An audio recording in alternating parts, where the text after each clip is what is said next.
Boa noite, pessoal.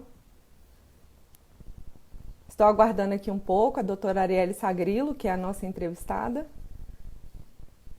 Doutor Francisco Campos Amaral, nós temos a honra hoje de termos, o nosso desembargador Francisco Amaral aqui conosco, o doutor Paulo Tarso de Souza, do TRE. Pronto, aqui nós temos a Arielle, então, antes de tudo, gostaria de agradecer pela presença de todos e vamos dar início, a este tipo de trabalho. Enfim, boa noite a todos. Para quem não me conhece, meu nome é Karen Fontinelli, eu sou da assessoria de comunicação do TRE-DF e sou membro da Comissão de Participação Institucional Feminina da Justiça Eleitoral. Hoje, a convite dessa comissão e da Comissão de Ética do TRE, nós vamos iniciar uma série de debates aqui nesse perfil. O objetivo é trazer temas socialmente relevantes com o objetivo de reforçar esse papel do TRE em promover tanto a ética quanto a questão da igualdade de gênero e a democracia além do voto. Para falar, o tema que nós escolhemos para falar nessa noite é um tema muito especial, que é o tema do assédio sexual no ambiente de trabalho. E para falar sobre esse assunto, nós convidamos a doutora Arielle Sagrilo Scarpati, que já está aqui online conosco. Mas, antes de iniciarmos essa conversa propriamente dita, eu gostaria de fazer alguns apontamentos sobre o currículo da doutora Arielle. A doutora Arielle, ela é bacharel em psicologia pela Universidade de Vila Velha, mestre em psicologia pela Universidade Federal do Espírito Santo, doutora em psicologia forense pela University of Kent de Cambridge e pós-doutora pela Universidade Federal do Rio Grande do Sul. Mas de todos esses itens, deste vasto currículo, como vocês podem perceber, há um ponto que eu considero fundamental, que é a sua declaração de missão, que consiste em transformar realidades através de seu trabalho. Então, hoje, com muita honra, nós convidamos a doutora Arielle Sagrilo a se apresentar à nossa audiência, e agora também vamos nos juntar ao perfil profissional dela, que é o Pesquisa PICE, para falar sobre esse tema tão importante. Então, por favor, doutora Arielle, poderia enviar aqui o convite para que eu possa chamá-la e a senhora possa falar um pouco, sobre a sua experiência e sobre todos os eixos temáticos aos quais tem se dedicado? Vamos lá. Pronto.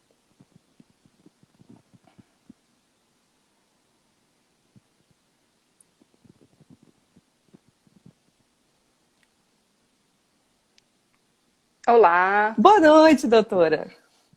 Oi, boa noite, tudo bom? Consegue me ouvir bem? Sim, está ótimo o áudio. Tá ótimo, então. Boa noite para todo mundo que está aqui acompanhando. Obrigada pela introdução, Karen. É isso.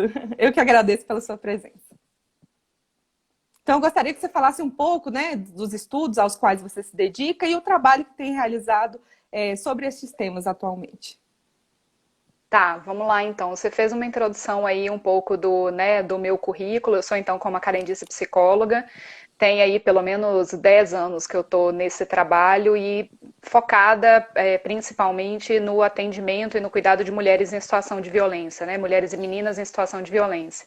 Nesse período aí eu acabei transitando entre alguns espaços e focando principalmente em pensar e desenvolver estratégias para esse enfrentamento independente do espaço que a gente esteja ocupando, Então, desde aí do judiciário, então pensando na capacitação de profissionais da área do direito, desde a área da assistência social, então pensando nos profissionais que estão na linha de frente em CRAS, em CREAS, por exemplo.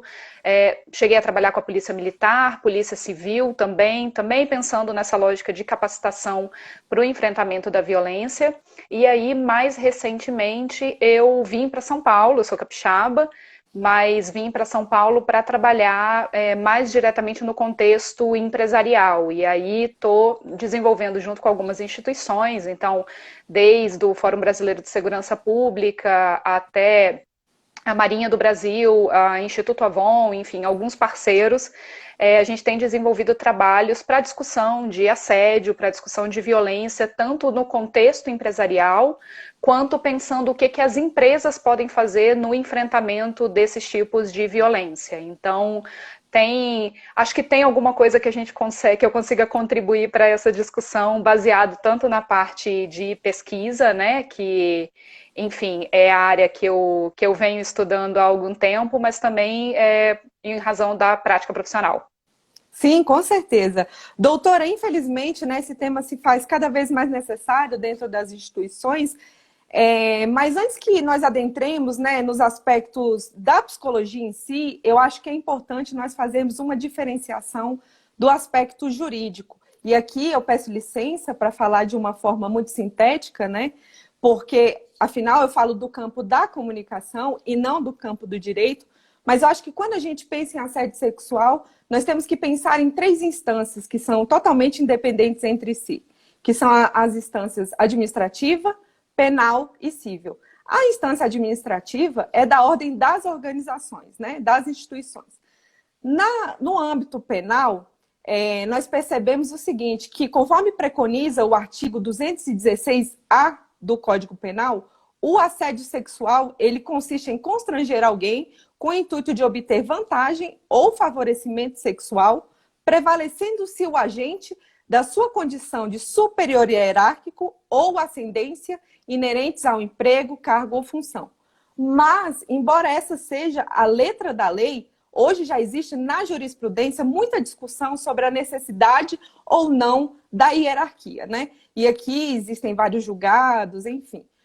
Mas aí, quando nós vamos para o âmbito civil, nós percebemos o seguinte, que não há essa necessidade de hierarquia, né? Preenchendo-se os itens que estão lá preconizados no Código Civil, o autor ele deve reparar o dano.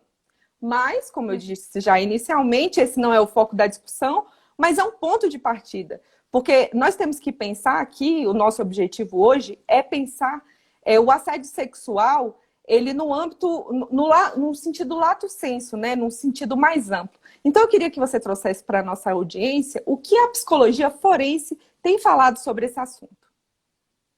Tá. Acho que essa diferenciação do que está escrito na letra da lei, ela é importante porque a legislação ela dá um certo reconhecimento e um certo contorno para algumas práticas que durante muito tempo não são reconhecidas como formas de violência, né? Essa semana eu estava falando sobre violência doméstica e essa é uma pontuação que eu sempre trago nessas discussões de que a lei ela ajuda a gente a se orientar com relação a uma série de práticas, né? Então, se às vezes uma determinada postura ela historicamente é vista como legítima e aceitável, uma mudança na legislação, e às vezes uma mudança pequena é suficiente para despertar uma discussão e algum rearranjo social. Então, essa diferenciação ou essa descrição da legislação, ela ajuda a gente a entender um pouco do que é.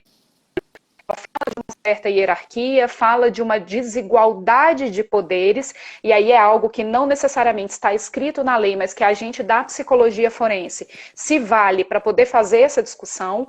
Então, para além do que está delimitado como hierárquico numa lógica de organograma institucional, então, para além de pensar assédio sexual por essa via, onde eu necessariamente tenho um sujeito em cargo superior, e aí, de novo, retomo, né? Pensando numa lógica de organograma institucional tradicional, a gente precisa fazer uma discussão de arranjo social dentro do espaço organizacional. Então, é a partir dessa lógica que a psicologia forense vai olhar essas relações de violência que acontecem dentro desses contextos. O que eu preciso entender é quais são essas práticas que são práticas. É um conjunto de condutas, né, sociossexuais que, ao acontecerem, tornam o ambiente, como que eu vou colocar, hostil para aquela pessoa que se sente então vitimada. Não necessariamente eu preciso que essas práticas sejam perpetradas por alguém que está num cargo acima do meu. Eu posso ter, por exemplo, colegas de trabalho, mas o simples fato de que eu tenho uma desigualdade de poderes, e aí eu posso estar falando de poderes sociais, eu tenho uma violência sendo perpetrada. Num ambiente, por exemplo, que é extremamente masculino e eu tenho vários colegas homens de trabalho, estamos todos numa mesma hierarquia, né? A gente ocupa o mesmo cargo. Mas dentro desse ambiente eu tenho uma série de brincadeiras, de comentários, e aí esse meu brincadeiras vem entre várias aspas, porque uma das características do assédio, a gente está falando exatamente disso, né? Desses aspectos verbais que geram desconforto, mas que são travestidos de um discurso ou de uma desculpa de que são apenas brincadeiras, quando na verdade eles são uma série de pontuações extremamente sexistas, extremamente machistas, que pontuam, que reservam e que aprisionam esses sujeitos, cada um nos seus lugares. Então, a psicologia forense vai olhar para esse arranjo, né? O que a gente vai olhar é quais são as características desse autor do assédio, né? Quem é esse sujeito, por que ele quais são as motivações para que ele haja dessa forma, quem é essa. E aí eu vou falar mulher, porque existe um recorte de gênero muito forte quando a gente está falando de determinadas violências, e aí o assédio é uma delas, né? Em sua maioria são mulheres as vítimas e os homens os perpetradores, e aqui eu não estou dizendo que homens não sejam vítimas de assédio, acho que isso é um ponto que precisa ser colocado, eu não estou negando que o inverso aconteça, mas o que a literatura aponta é exatamente que esse recorte de gênero, onde as mulheres são a maioria das vítimas, os homens são a maioria dos agressores, e aí a gente vai tentar olhar então para essas motivações, para as consequências dessa violência, para quais são essas práticas que a gente pode nomear como violência, porque daí pode-se ter não, tem, né? Normalmente um discurso de, mas eu não posso falar mais nada, então, no ambiente de trabalho, porque tudo agora é violência. Né? Então, como que eu vou definir o que é violência e o que não é violência? Então, a psicologia forense vai olhar para essa tentativa de delimitação e de compreensão desses arranjos. Perfeito, doutora Arielle. A senhora entrou num aspecto muito importante, né? Porque quando se fala em assédio sexual, a gente pensa que apenas mulheres sofrem esse tipo de situação. Mas, conforme você já disse, os homens também podem passar por esse tipo de violência. Mas as estatísticas, elas estão aí, né, para provar que, infelizmente, a mulher hoje ainda é a maior vítima desse tipo de violência. E sobre esse aspecto feminino, existe um ponto que é muito importante de ser abordado e que está muito presente, sobretudo nos estudos feministas, que é a questão de que várias mulheres, de forma consciente ou inconsciente, elas masculinizam a sua aparência para se fazerem aceitas ou respeitadas dentro das organizações. E aí, isso suscita uma série de debates. Primeiro, em relação à validação da mulher. Um segundo ponto é a questão do consentimento. E o terceiro, que é um mito que ainda existe muito hoje no mundo inteiro, é de que o homem não pode se conter. Então, eu queria que você falasse um pouco como a psicologia avalia esse tipo de conceitos.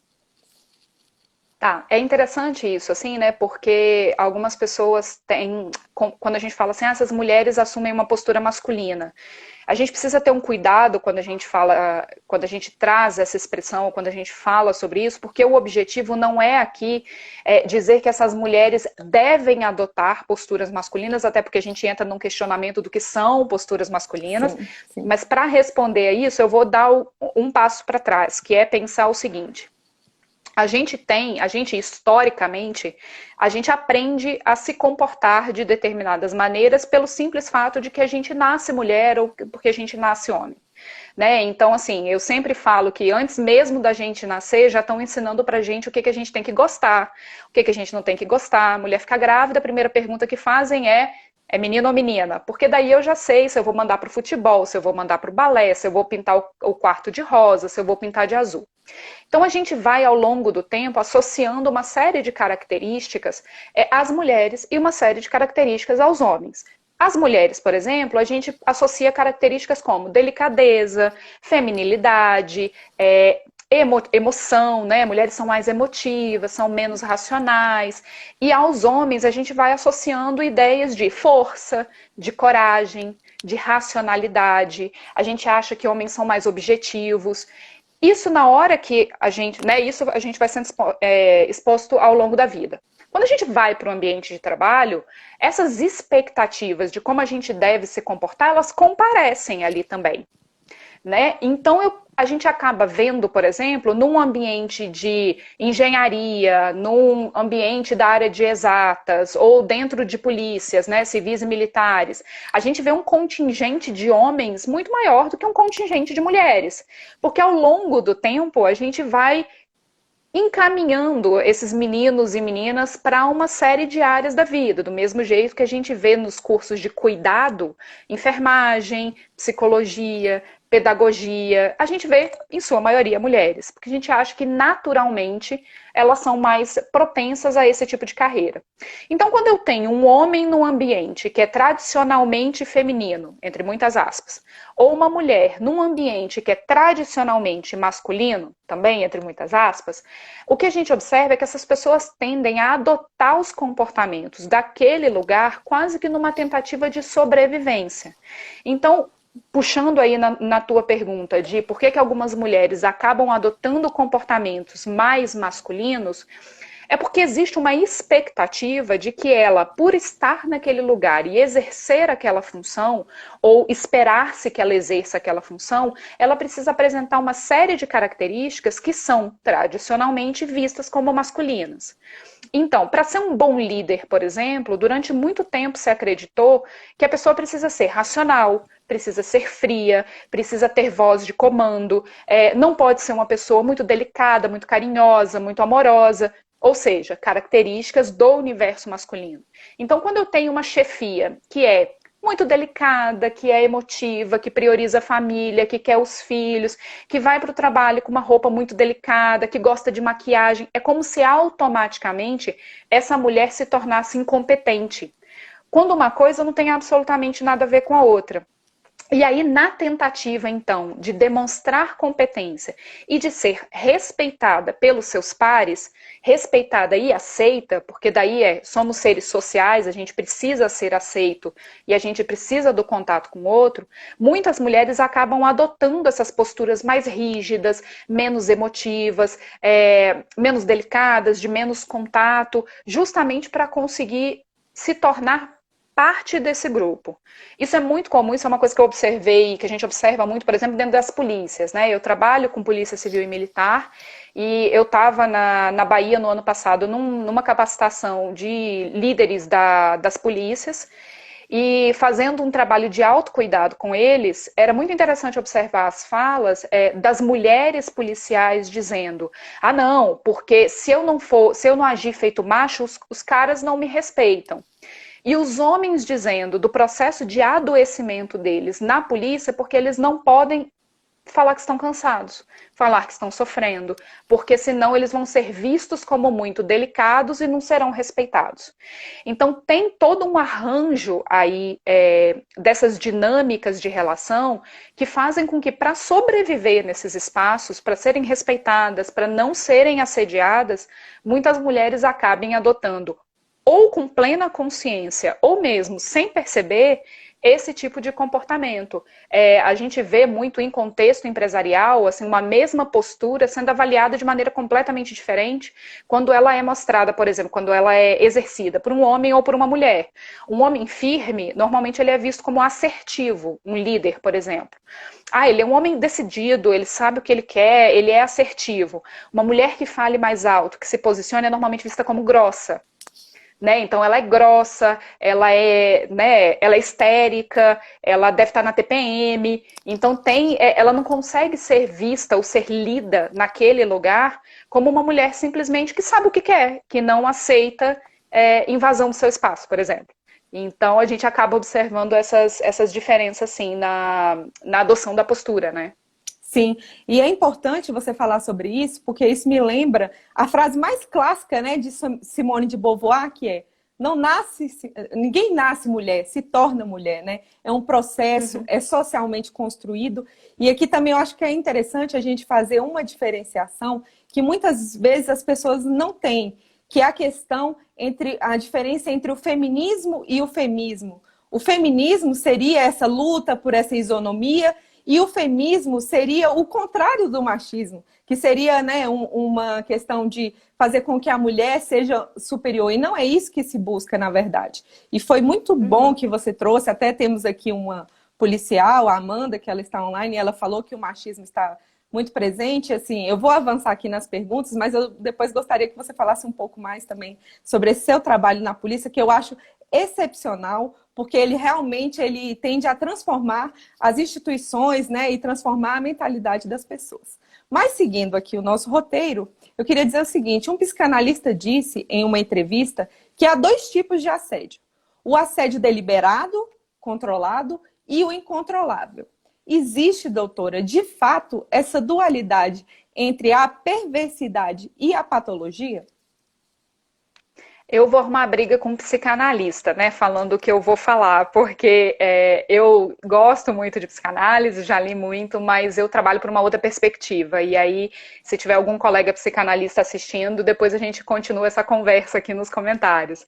Perfeito. Mas vou recorrer ao meu arsenal teórico, né, e ao meu trabalho para conseguir explicar um pouquinho o que que leva alguém a cometer um assédio ou uma violência desse tipo nesse espaço, pensando aqui especificamente no espaço do trabalho. A gente fala que para explicar o assédio, você precisa de uma combinação de fatores, você precisa de uma combinação de uma predisposição do sujeito ao cometimento de algumas violências, mas você precisa mais ainda de um ambiente propício. Então você precisa dessa junção de um ambiente que permita que essa violência aconteça, com um sujeito que já carrega algumas, eu não vou dizer tendências, porque não é tendência, mas algumas posturas que possam facilitar o cometimento dessa violência. Por que eu estou dizendo isso? Porque a gente tende a pensar que o autor de violência, e aqui pensando que o assédio é uma violência, a gente tende a pensar autores de violência de modo geral como monstros, como pessoas com algum distúrbio mental, né? Ele é um sociopata, ele é um psicopata, ele é um esquizofrênico, a gente faz uma confusão danada, arruma uma série de CIDs e DSMs para esse sujeito, classifica como doente mental, quando na verdade, quando a gente para observar, e a gente né, faz uma análise dos casos de violência cometidos, são sujeitos normais. Não tem nenhuma patologia, não tem nenhuma doença, são sujeitos que funcionam muito bem em suas vidas cotidianas, que têm bons relacionamentos com colegas, com familiares, que transitam muito bem por espaços, que se sucederam muito bem nas carreiras, né? Muitas vezes estão em cargos de liderança, são responsáveis pela gestão de empresas muito grandes ou de, né, grupos de pessoas muito grandes, então são pessoas inteligentes, articuladas, ou não, ou são pessoas que estão em cargos muito inferiores, que não fizeram, e chegaram nem a fazer graduação, mas são pessoas que funcionam normalmente, que não tem nenhuma patologia.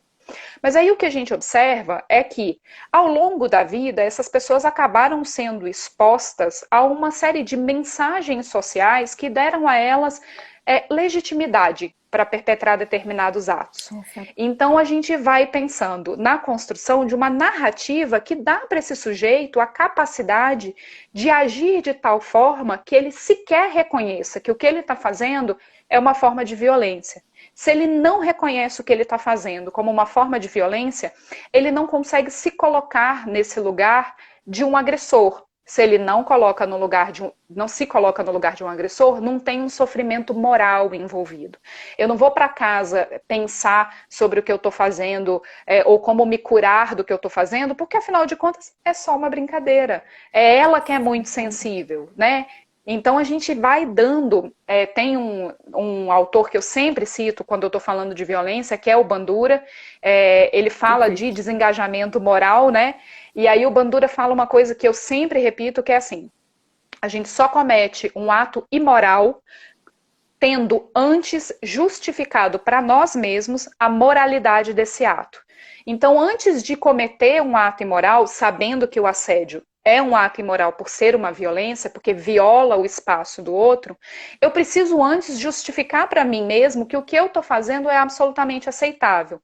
Porque se eu não justificar antes para mim, eu entro em conflito com a visão que eu tenho de mim mesmo. Como que eu vou perpetrar uma violência sem, e ao mesmo tempo deitar tranquilo na minha cama e dormir achando que eu sou uma pessoa boa. Fica incongruente. Então eu preciso antes buscar no ambiente, ou buscar em mim, ou buscar nessa mulher, por exemplo, os mecanismos que eu preciso, os recursos que eu preciso para justificar para mim o que eu estou fazendo. É quando a gente vê, por exemplo, um político que diz assim, mas eu não estou roubando, eu só fiz caixa 2. É quando a gente fala, mas olha só, eu só passei a mão nela, ela é minha colega de trabalho, eu só encostei nela, não foi nada, eu poderia estar matando alguém, é muito pior. Então a gente faz comparações com coisas que a gente acha que poderiam ser piores. A gente coloca a culpa na vítima e aí a gente diz assim, mas ela me provocou. Ela veio com a saia curta, ela veio com uma calça muito justa, o decote estava muito grande. A gente vê algumas empresas, por exemplo, que orientam suas funcionárias a não usarem calça justa ou legging para não provocar os funcionários e não provocar o assédio. Aí, nessa hora, você vê a inversão da lógica, né? Eu não tenho que dizer para essa mulher não usar uma calça justa para não ser assediada. Eu preciso dizer para ele, meu funcionário, que a minha empresa não tolera violência e que o fato de que ela está de calça justa não justifica. Então, retomando lá a fala do psicanalista, para a gente que trabalha, né, por uma perspectiva de psicologia forense, né, nesse diálogo com psicologia social, a gente não vê nenhum assédio como resultado de um desejo incontrolável de um sujeito ou de um desejo do qual ele não tenha consciência do que ele está fazendo. O que a gente vê é uma tentativa de racionalizar o que ele está fazendo.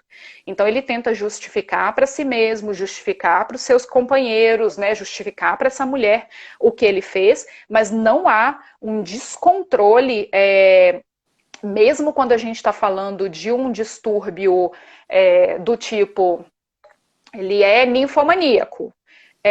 Mesmo a ninfomania, ela tem tratamento, ele pode ter estratégias para lidar com isso que não envolvem o assédio e a violência, o toque, o carinho entre muitas aspas, né?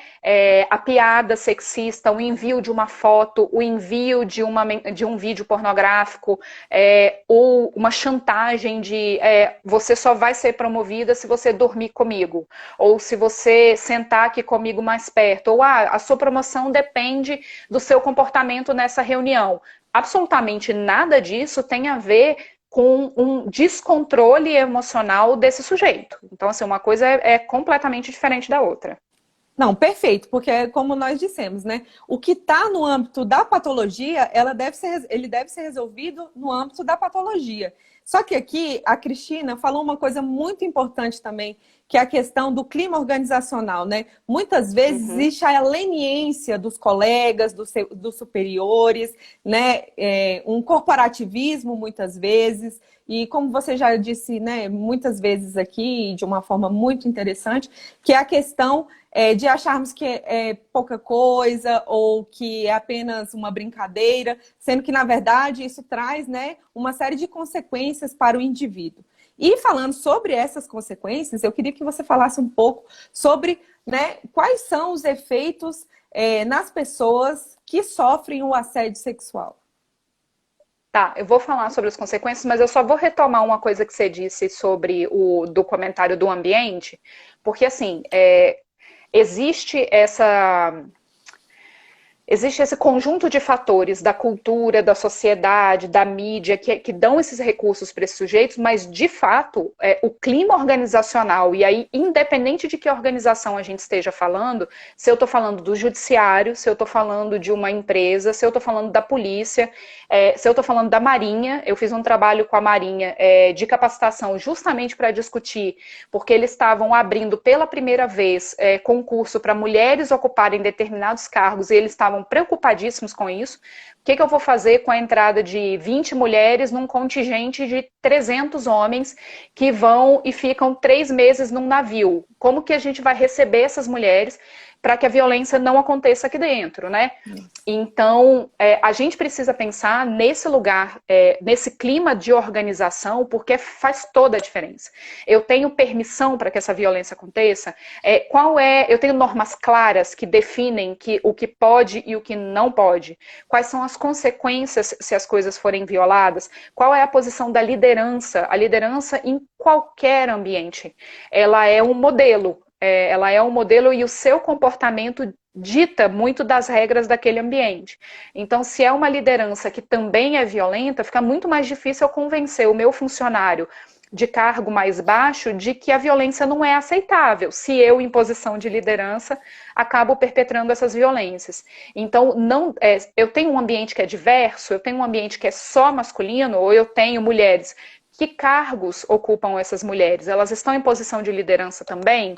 Elas também têm posição de possibilidade de decisão? Ou elas são as secretárias apenas? Né? Elas são as recepcionistas do local e elas estão de saia curta, decote, porque elas enfeitam o ambiente. Então, eu preciso fazer uma análise desse meu entorno para entender se existe diversidade, como que essa diversidade se coloca e qual é o clima, se existe um clima de respeito ou se existe um clima de tensão e desrespeito, né? Então, acho que esses são pontos fundamentais para pensar assédio no ambiente de trabalho. Sem isso, a gente não consegue fazer essa discussão. E aí, pensando que esse ambiente faz toda a diferença, as consequências para uma vítima de assédio, elas são diversas, na verdade, né? E elas atingem âmbitos distintos da vida dessa vítima. Eu vou falar dessa mulher, eu vou me pegar falando dessa mulher, eu peço desculpas, é porque é força do hábito e das estatísticas. Então, e aí eu acabo falando elas, né, o tempo inteiro, mas lembrando que o inverso também é verdade. Mas eu tenho aí, assim, pensando em questões emocionais e psicológicas, a gente observa, né, casos de depressão, de transtornos de ansiedade diversos, seja uma ansiedade generalizada, seja uma ansiedade pontual, sejam crises de ansiedade e pânico.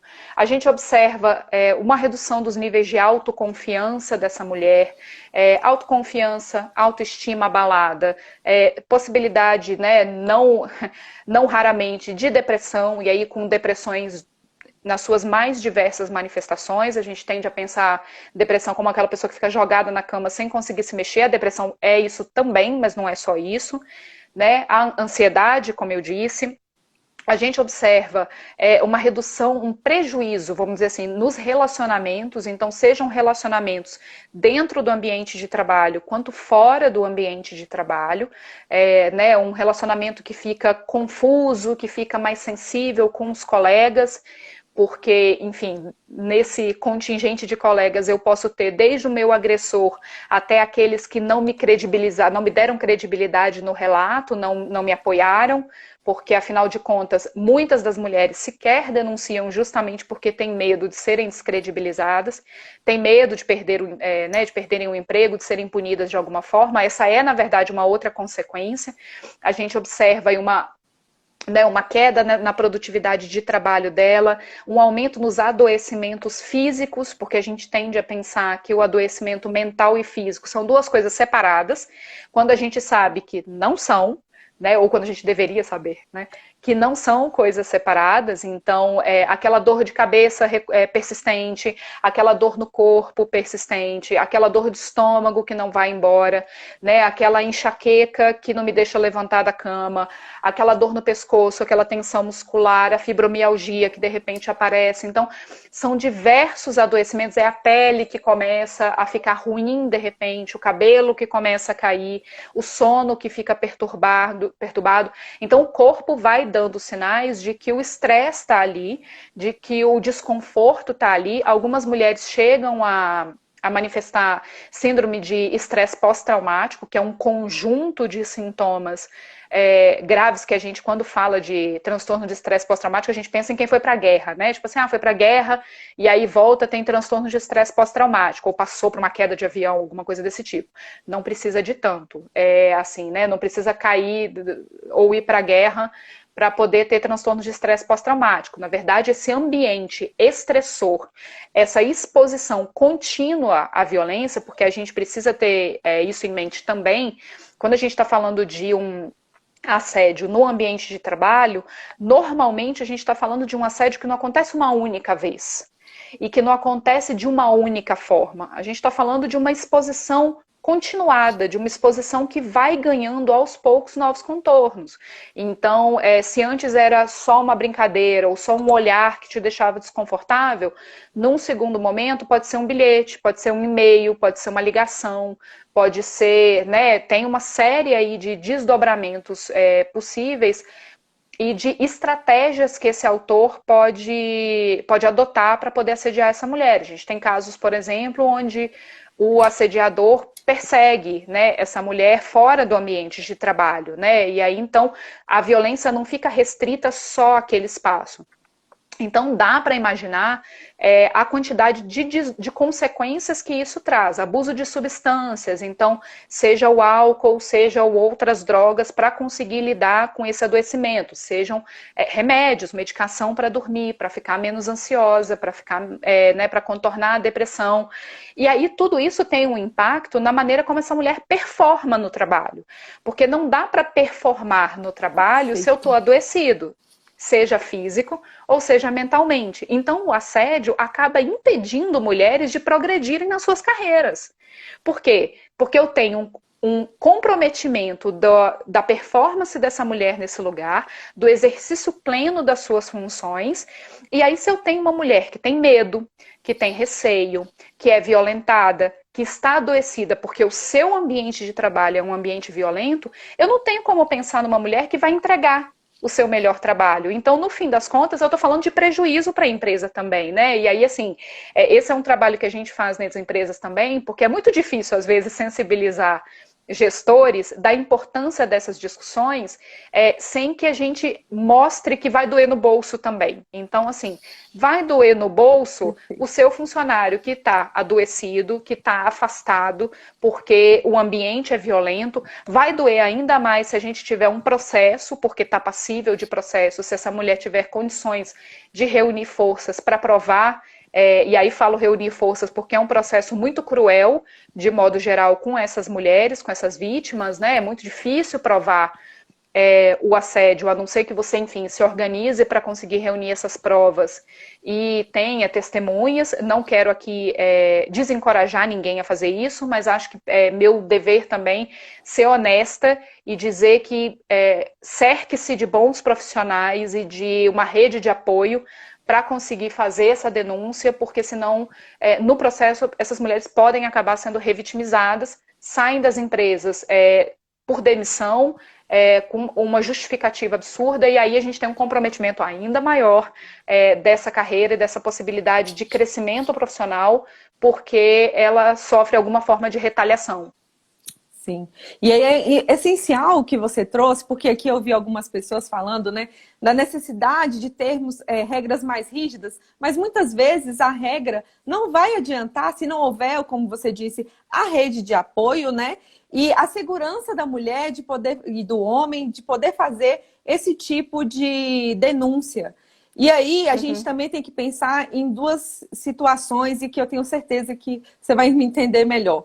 Que nós temos que pensar que existem hoje, né, as áreas pública e privada. Aí você me disse, quando você vai muitas vezes às empresas, né, que você leva suas consultorias, você mostra isso para o gestor, que isso tem um impacto financeiro, pode ser que ele seja sensibilizado para esse tipo de causa. E aí quando você vai para a parte, né, pública, que é o caso, por exemplo, do judiciário, né, em que nós trabalhamos, as pessoas pensam, mas se eu cometer esse tipo de situação, isso não vai ter impacto. Mas existem demandas, e as demandas têm que ser atendidas. Então, o gestor ele tem que pensar pelo menos o seguinte, se eu não tenho a consciência plena de que isso vai causar o adoecimento, que isso é um crime, ele tem de pensar, no mínimo, que aquele trabalho que deveria ser executado vai acabar caindo sobre a equipe, enfim, né, sobre os outros profissionais, vai acabar afetando a nossa maior razão de existir, que é o o cidadão, né? Então, todas essas coisas, elas têm que ser pensadas para a gente não estar falando assim, não só na questão, né, da punição, mas também, como achei perfeito você ter colocado, da mulher se acercar, conseguir produzir provas, acho que isso também é muito importante, né? Infelizmente, temos que produzir esse tipo de provas. O homem também, que passa por esse tipo de situação, para que tenha legitimação e que tenha coragem e que pense o seguinte, muitas vezes se fala assim, ah, não, mas isso é uma questão menor, isso é uma brincadeira, mas é uma brincadeira que, conforme você pontuou, traz assim diversos desdobramentos e para muitos da área privada acabam sendo a demissão, né, ou a própria pessoa pedir para sair, se afastar do evento e acabam ganhando estigmas sociais, né? Aquela pessoa, ela é problemática, ela é a louca, né? Enfim, são diversas as questões que esse debate suscita. Sim, agora... a gente só um comentário, Karen, que complementando de que assim, de fato, a rede de apoio é fundamental e nessa rede de apoio é importante a gente considerar que às vezes a gente incentiva essa mulher a fazer uma denúncia e aí a gente fala assim, faça uma denúncia no RH da sua empresa, mas às vezes o agressor dela é o cara do RH. É o responsável pelo RH. Às vezes a gente fala assim, olha, mas fala com o teu gestor sobre a violência que você está sofrendo, quando ele é o teu agressor. Então, a gente precisa criar redes de comunicação mais horizontais e mais orgânicas, né? E redes de apoio que não sejam necessariamente tão congeladas ou tão fixadas nesse modelo de organograma tradicional. Para que eu consiga, e uma estratégia para isso que vem aparecendo para algumas empresas e que funciona muito, é inclusive a contratação de um apoio externo, neutro, para que a mulher, caso se sinta, né, para a vítima, né, caso se sinta agredida em alguma forma, que ela possa procurar essa orientação e os seus direitos nessa parte externa, independente da empresa. Então, ela consegue ter sigilo, consegue fazer a denúncia de maneira anônima e consegue receber as orientações, sabendo que o autor da violência, aquele que está perpetrando, não vai incorrer contra ela em alguma... Isso não vai incorrer contra ela em alguma medida de punição. Sim. E aí, o que as organizações, né, já que nós estamos falando desse âmbito institucional, o que as organizações e as pessoas devem fazer para evitar esse tipo de violência? Além da consultoria que você colocou... Acho que assim, são muitas coisas que podem e que precisam e podem ser feitas, né? A primeira delas pensando aí numa coisa mais macro, independente de em qual espaço você esteja, é a gente falar sobre isso. Então, falar sobre violência, falar sobre assédio, falar sobre comportamentos que são aceitáveis e não são aceitáveis, é um primeiro passo para a gente conseguir trazer esse assunto à tona, mostrando a relevância, o impacto, quais são as consequências, mostrando, conhecendo um pouco mais dos números, entendendo um pouco mais o porquê que é tão incômodo.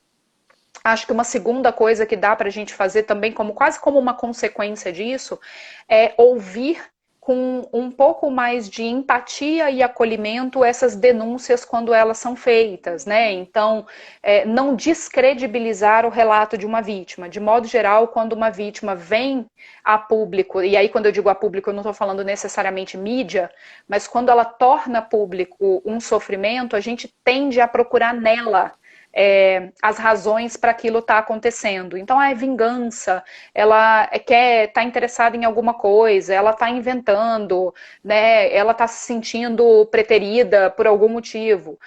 Quando, na verdade, a gente sabe que é um processo muito difícil reconhecer que você está sofrendo uma violência, pensar o que fazer com isso e então tomar a atitude de fazer uma denúncia, de solicitar alguma forma de ajuda. Para além disso, treinamento é fundamental, e aí quando a gente fala de treinamento, não é um treinamento, não é uma palestra de 1 hora, no mês da mulher, né, em março, que vai resolver o problema. A gente vê as instituições, de modo geral, muito preocupadas em março em falar sobre mulheres. E aí a gente fala sobre violência, fala sobre assédio, e aí o resto do ano parece que todos os problemas estão resolvidos. Não estão. Não é uma palestra de 1 hora, onde eu te mostro meia dúzia de números e digo que a cada 4 minutos uma mulher é atendida no SUS vítima de violência, que vai sensibilizar no dia a dia esses sujeitos para que alterem suas práticas.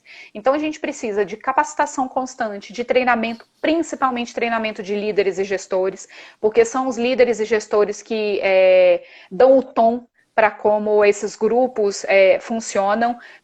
Eles precisam pensar suas práticas, precisam pensar como acolher essas demandas.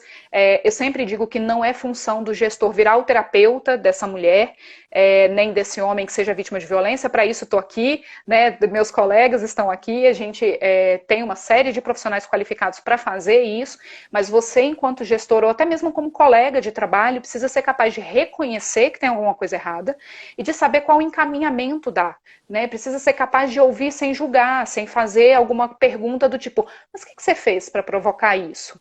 Né? Então, regras claras, um código de conduta para o local de trabalho, né? Então, assim, o que pode, o que não pode, quais são as punições possíveis, a contratação de terceiros para fazer esses trabalhos, se você entende que a sua equipe não dá conta, que não está preparada, ou mesmo que não vá... você não vai conseguir um canal tão aberto e sincero com os teus funcionários se for o seu próprio RH, por exemplo, que ficar responsável por assumir essa função. Porque às vezes o RH assume, ou a equipe de saúde, por exemplo, para as empresas que tem, né, ou para os serviços que tem, é o médico que faz esse acolhimento, é a psicóloga ou assistente social da empresa ou da corporação que faz isso. Mas às vezes a gente precisa ter a sensibilidade de perceber se essa equipe desse espaço tem condições de fazer esse acolhimento, porque às vezes também é essa própria equipe que está sendo violentada. Então, a gente precisa ser capaz de fazer um diagnóstico local, de entender aonde estamos, no que se refere ao enfrentamento da violência dentro e fora do ambiente de trabalho, para conseguir, então, construir essas estratégias que sejam estratégias moldadas para atender as demandas desse espaço, porque senão a gente fica em orientações que são, às vezes, muito genéricas, mas que não dão conta de fato, resolver esse problema. Sim, perfeito, doutora Arielle. Você trouxe apontamentos muito importantes aqui, né? Conforme eu já apresentei seu currículo, eu não tinha dúvida alguma de que você traria de forma brilhante várias contribuições do campo da psicologia, mas, assim, muito além da sua expertise nesse assunto, eu admiro muito a forma como você trabalha isso junto aos grupos da sociedade civil, né?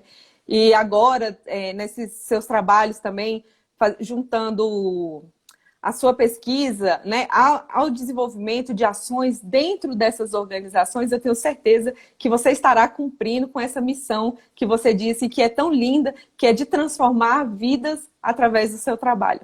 E eu espero, sinceramente, que essa live tenha transformado a vida de várias pessoas, de gestores que tenham esse tipo de postura, ou pessoas que estejam em situação de violência, para que essas pessoas possam denunciar.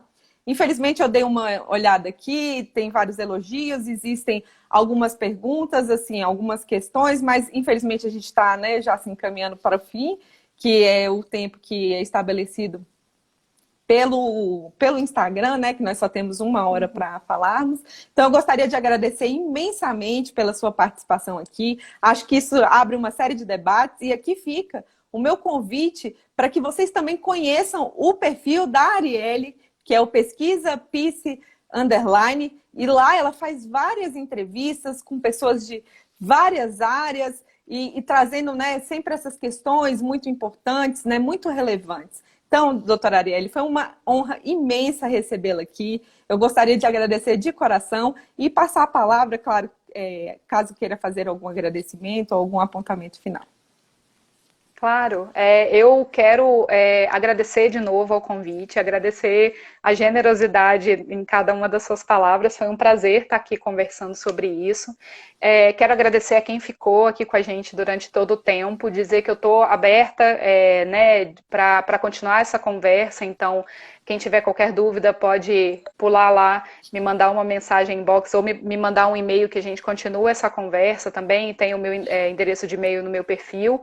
E dizer que se você está num ambiente de trabalho onde você Sinta que tem alguma coisa errada, que tem algum desconforto. Se você passou por alguma situação de constrangimento, vem passando por alguma forma de constrangimento, chantagem, intimidação, de contato físico indesejado, não se sinta sozinha, não se sinta sozinho, procure ajuda, procure os órgãos qualificados, procure um profissional da psicologia para conversar, procure um advogado, não minimize os impactos disso na sua vida pessoal e profissional.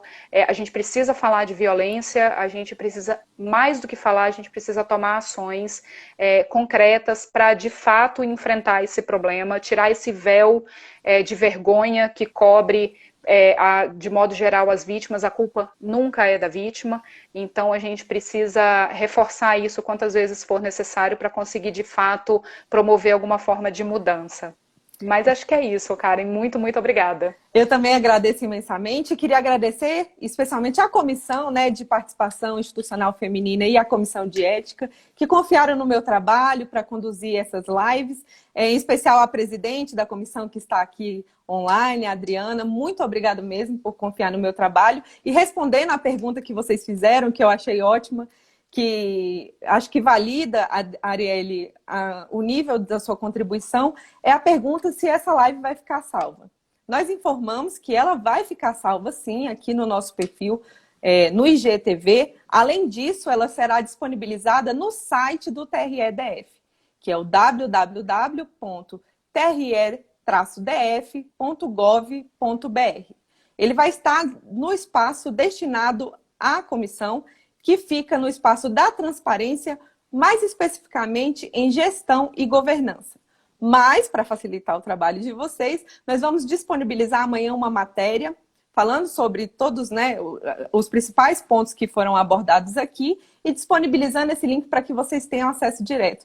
Eu agradeço imensamente a todos vocês que estão aqui, mais uma vez, por essa oportunidade maravilhosa. E, Arielle, que você continue fazendo esse trabalho e, de fato, transformando a vida de muitas pessoas. Muito obrigada a todos. Obrigada, gente. Boa noite. Boa noite.